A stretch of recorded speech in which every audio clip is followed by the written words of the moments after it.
La interrelación entre materia y energía. Propósito: que el alumno comprenda las interrelaciones de la materia y energía y su relación con el cuidado del medio ambiente.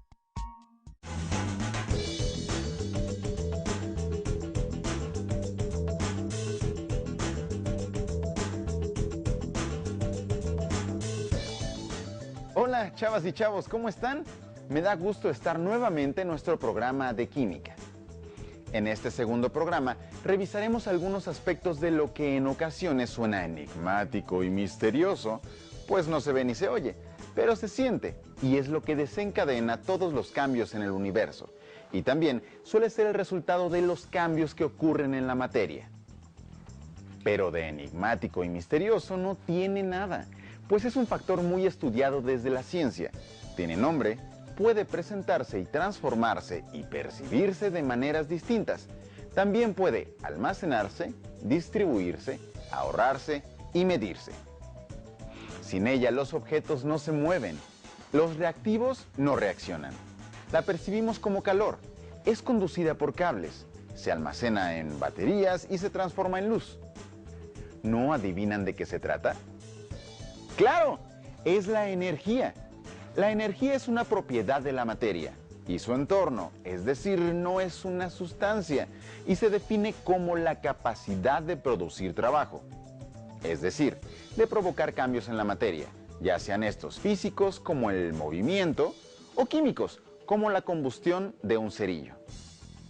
Actualmente, los seres humanos sostenemos nuestro estilo de vida con base en la producción de energía eléctrica y la que se obtiene de combustibles fósiles como el carbón y los derivados del petróleo. Pero, la forma en la que se produce esta energía de manera masiva contamina nuestro ambiente. En este programa revisaremos, entre otros aspectos muy interesantes, cuáles son las fuentes de energía contaminantes y cuáles son las alternativas limpias. Interesante, ¿verdad? Entonces, empecemos.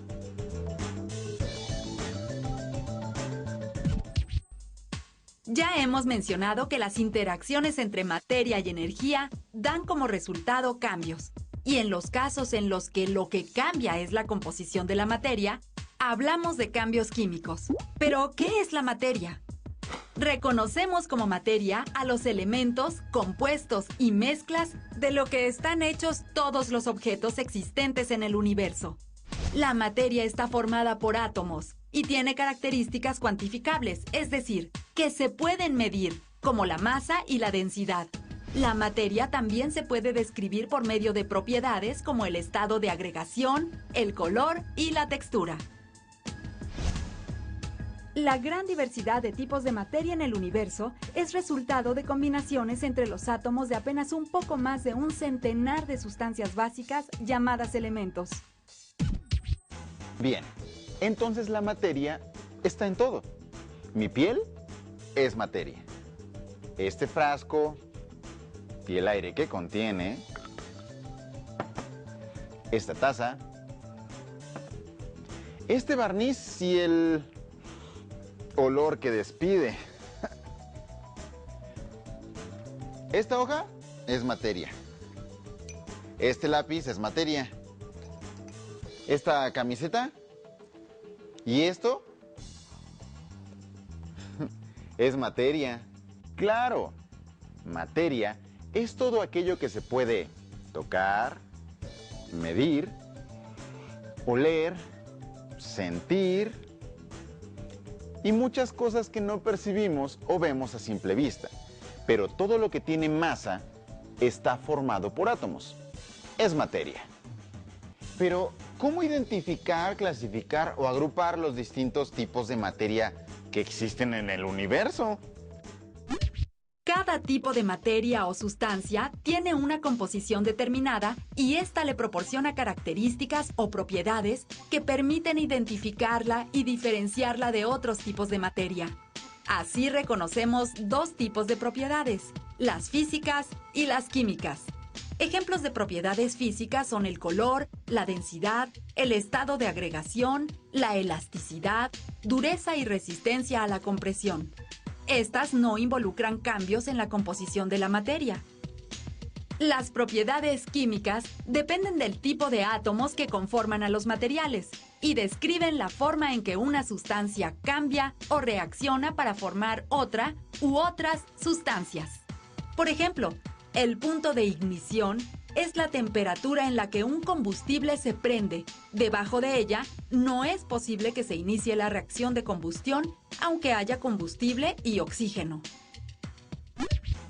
Algunas de las propiedades físicas como el color, la forma, el olor y el estado de agregación, es decir, si es sólido, líquido o gas, se les conoce como propiedades cualitativas. Pues no se miden y nos indican una cualidad, ¿cierto? Propiedades físicas, químicas, cualitativas. Es fácil identificarlas. Ya verás. A ver, comprobemos qué tan fácil. ¿Esos cristales blancos qué son? ¿Sal? ¿Azúcar? ¿O alguna otra cosa? ¿Y eso? ¿Es azúcar pintada u otra sustancia? Bueno, en este caso, pues, puedo probarlas y ya. No, eso no es posible, pues no sabes qué son y pueden ser tóxicas. Por ejemplo, los venenosos cristales azules de sulfato de cobre son similares al azúcar coloreada. Si los pruebas, pueden afectar tu salud. Bueno, pues los reconocí bien como sustancias sólidas. Sí, las propiedades cualitativas nos ayudan a identificar ciertos materiales. Pero es importante saber que hay materiales que tienen forma y color similares, pero no son lo mismo, tal y como sucede con la sal y azúcar, o el azúcar con colorante y el compuesto químico sulfato de cobre. ¿Y entonces qué hacemos para saber de qué sustancia se trata? ¿Medirlas? Por su parte, las propiedades cuantitativas que se expresan en números y unidades de medida también permiten identificar y diferenciar cada tipo de materia. Algunas de las propiedades cuantitativas son independientes de la cantidad de materia, es decir, unos cuantos gramos de un material o toneladas del mismo tienen las mismas propiedades. A este tipo de propiedades se les llama propiedades intensivas. Ejemplo de ellas son la densidad, la temperatura de fusión, la temperatura de ebullición, la viscosidad, la solubilidad y la conductividad. Por el contrario, las propiedades extensivas sí dependen de la cantidad de sustancia examinada. No tienen las mismas propiedades, digamos, una cucharada de sal que un costal de sal. Ejemplo de estas propiedades son la masa, que mide la cantidad de materia contenida en un cuerpo, y el volumen, que mide el espacio que ocupa. Efectivamente, podemos medir ciertas propiedades de la materia. Entonces, voy a empezar a medir. Espera, ¿qué vas a hacer? Primero tienes que determinar qué vas a medir y, de acuerdo con algunas propiedades de tu muestra de materia, decides qué instrumento vas a utilizar y cómo lo vas a hacer. Voy a medir lo que hay en este vaso. Creo que es agua. Si vas a medir el volumen de un líquido, una cinta métrica no es lo más adecuado, aunque pudieras calcular el volumen. Es más fácil usar un recipiente que tenga una graduación numérica, como un vaso de precipitados o una probeta. Pero si lo que quiero medir es el volumen del jugo que me voy a tomar o la cantidad de azúcar que le voy a poner a mi café, pues no es lo mismo, porque un material es líquido y el otro sólido. Pero fíjate cómo en nuestra vida diaria usamos las propiedades de la materia para medir materiales. Por ejemplo, en la cocina, al hacer un pastel, mides el volumen de la leche o del agua con un recipiente graduado, y con una balanza mides la masa de sal, del azúcar o de la harina que necesitas. Eso es cierto, pero entonces para conocer el volumen uso recipientes graduados. Y para conocer la masa, uso una balanza. Para medir algunas propiedades de los materiales hay diferentes instrumentos, como los termómetros para temperaturas, la balanza para la masa y para el volumen recipientes graduados. Importante, para comparar dos cantidades es necesario usar las mismas unidades de medida. Por ejemplo, si queremos salir de viaje y averiguamos que la temperatura ambiente del lugar a donde vamos es de 40 grados, más vale averiguar si son Celsius o Fahrenheit. Cualquier cambio en la materia ocurre con la intervención de la energía. Estos cambios se clasifican en físicos y químicos. Se distinguen unos de otros en que en los físicos no se altera la composición de la materia. Por ejemplo, el agua cambia de sólido a gas con la intervención del calor, pero el vapor sigue siendo agua. Por su parte, los cambios químicos implican la transformación de una sustancia en otra diferente. En las transformaciones químicas generalmente se pueden observar cambios físicos acompañados de emisión de fuego, desprendimiento de gases, cambio de color, entre muchas otras. Por ejemplo, al quemar papel, ocurre la reacción química entre el papel y el oxígeno del aire. Esta reacción se activa mediante la energía calorífica que proporciona el fuego. Observamos desprendimiento de calor y luz, y el blanco papel se transforma en cenizas, y se desprende dióxido de carbono, vapor de agua y partículas de carbón, que es lo que conforma al humo. En ocasiones sucede el cambio químico y no se percibe más que con pruebas químicas. Cada estado de agregación de la materia presenta propiedades diferentes. Observemos algunas de ellas. Vean, el aire que contiene este globo es una mezcla de gases. Con esto, demuestro que el aire no tiene forma ni volumen fijos. Observen cómo se ajusta al volumen y forma del recipiente que lo contiene. En este caso, el globo.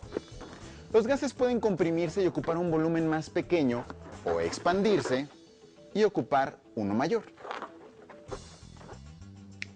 Podría decir que si pasamos el gas contenido en un tanque de 20 litros a un tanque de 50 litros, ¿va a ocupar todo el volumen del tanque grande?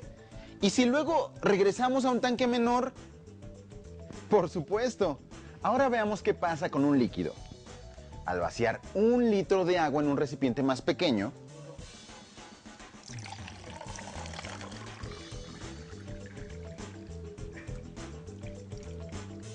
se derrama. Esto muestra que no puede comprimirse como el gas, pues tiene un volumen definido. Pero también la forma del recipiente que lo contiene. Si vierto a este recipiente esférico,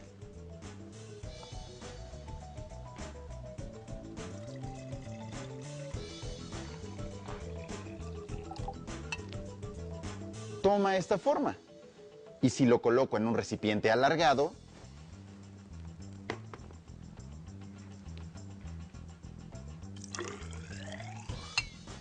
también se adapta. Ahora yo explico qué pasa con un sólido. Vean cómo esta piedra pequeña cabe en este recipiente grande. Y cómo esta grande logra entrar al recipiente pequeño.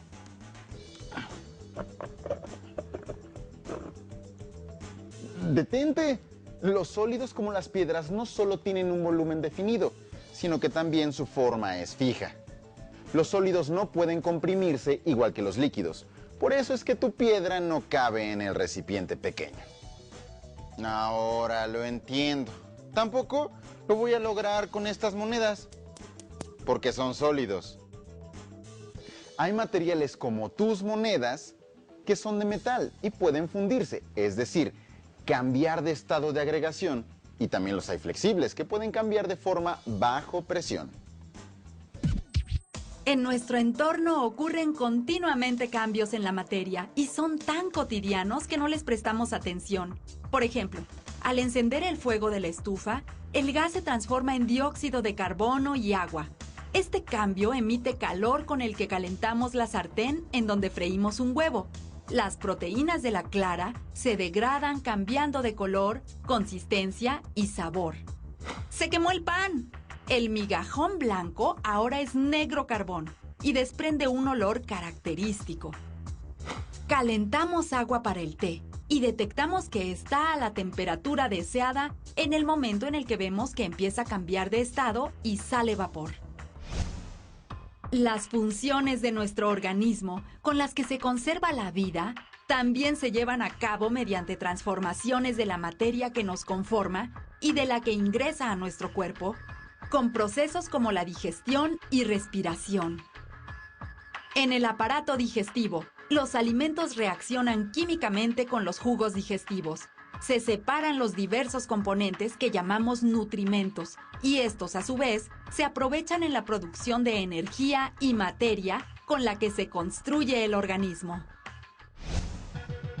Los químicos investigan los cambios físicos y químicos para obtener nuevos conocimientos y mejorar los materiales existentes o producir nuevos, así como para conocer mejor cómo funciona nuestro cuerpo e incidir en la prevención de enfermedades, su tratamiento y curación.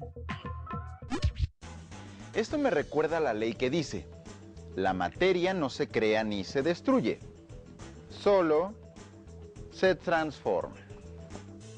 O sea, que si yo dejo aquí mi manzana, ¿se va a transformar? Claro, se pone café, se oxida. Esto es que reacciona con el oxígeno del aire. Mira.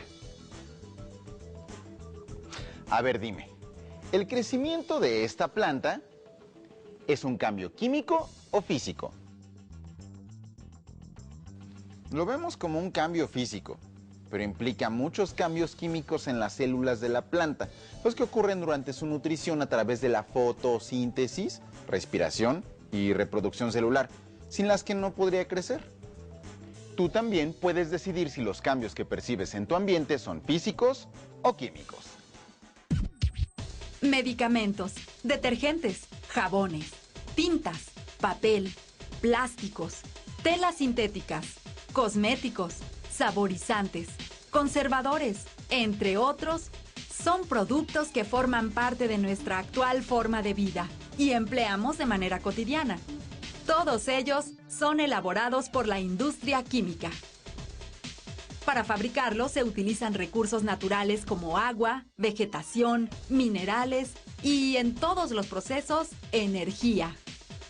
En sus procesos de producción, la industria química se abastece de energía que proviene generalmente de la combustión del petróleo, gas natural y carbón, emitiendo gases contaminantes como el dióxido de carbono, que contribuye al efecto invernadero, o el dióxido de azufre, que participa en la lluvia ácida. La investigación en torno a la producción de nuevos materiales y la industria química que los fabrica masivamente han transformado y mejorado nuestra forma de vida con respecto a otras épocas. Sin embargo, la gran demanda de productos por una sociedad de consumo irreflexivo ha generado muchos de los problemas ambientales que vivimos en la actualidad. Moderar racionalmente nuestro consumo de productos provenientes de la industria química y el uso de recursos naturales contribuye a reducir el daño ambiental. La mayor parte de lo que utilizamos cotidianamente son productos industriales, y los procesos que se siguen en su elaboración son responsables en gran medida del deterioro ambiental. También la forma en la que los usamos y, junto con nuestra cultura del desperdicio, contribuyen a contaminar nuestro entorno. De aquí la necesidad de hacer un uso adecuado de ellos, reducir los desechos y desperdicios y adquirir lo que realmente nos haga falta, para evitar un gasto mayor de recursos y conservar nuestro medio ambiente. Está bien, procuraré no desperdiciar más papel, agua y electricidad y hacer menos basura. No olvidemos separar los residuos orgánicos de los inorgánicos. Usar el automóvil solo cuando sea necesario y darle el mantenimiento necesario para que no contamine. Hacer uso del agua de manera responsable, no desperdiciarla. Buena idea, así no me bañaré diario. Ese es un pretexto para no bañarte. Pero no olvides que la higiene es importante para tu salud. ¡Ja! Te engañé. Hasta tengo una rasuradora para verme más limpio. Otro recurso que debemos cuidar es la energía eléctrica. ¿Tú cómo ahorras electricidad? Los combustibles de los que se extrae la llamada energía fósil, como el petróleo, gas natural y carbón, tarde o temprano se agotarán, pues son recursos no renovables. La mayor parte de las actividades humanas que conforman el estilo de vida actual requieren de enormes cantidades de energía que se obtiene de dichos materiales. Su combustión genera grandes cantidades de gases contaminantes, ocasionando la degradación ambiental en el planeta. Una alternativa al uso de combustibles fósiles son las fuentes de energía limpia. Ejemplos de estos medios para obtener energía son las plantas geotérmicas, que aprovechan agua calentada en las capas profundas de la Tierra. Las plantas eólicas, en donde se produce energía a través del movimiento del viento. Las hidroeléctricas, que generan energía con el movimiento de cuerpos de agua. Y las celdas solares, que transforman la energía luminosa en formas útiles a las actividades humanas. Con el uso de estas fuentes de energía, cuidamos nuestro ambiente, al no contaminarlo, y evitamos agotar los recursos naturales. Afortunadamente, nuestro país tiene una gran extensión de zonas áridas y una amplia zona costera. Lugares donde abundan los recursos como el sol y el viento, condiciones favorables para la incorporación de las energías limpias. En cuanto a energía geotérmica, México ocupa el tercer lugar mundial en producción de este tipo de energía. A mí me da gusto saber que en nuestro México se produce energía limpia y así cuidamos mejor nuestro medio ambiente. ¿No crees? Si yo soplo y soplo este reguilete, ¿podré producir energía eólica? No, así gastas mucha más energía que la que produces. Se necesita mucho viento y otra infraestructura, no un reguilete pequeño.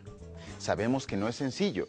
Las inversiones son muy grandes para construir la infraestructura, aunque también es cuestión de disposición de las autoridades para incrementar la energía limpia. Por cierto, ¿en dónde se han instalado plantas de energía renovable? En Hidalgo, Michoacán, Sonora, Baja California, Oaxaca. Es bueno saber que el país se preocupa por usar energías limpias. Bueno, me despido y ahora ya sabes que la química, a través del estudio de la materia y transformaciones, forma parte de nuestra vida cotidiana y que lo que aprendes día con día puedes aplicarlo en tu vida común. Hasta pronto.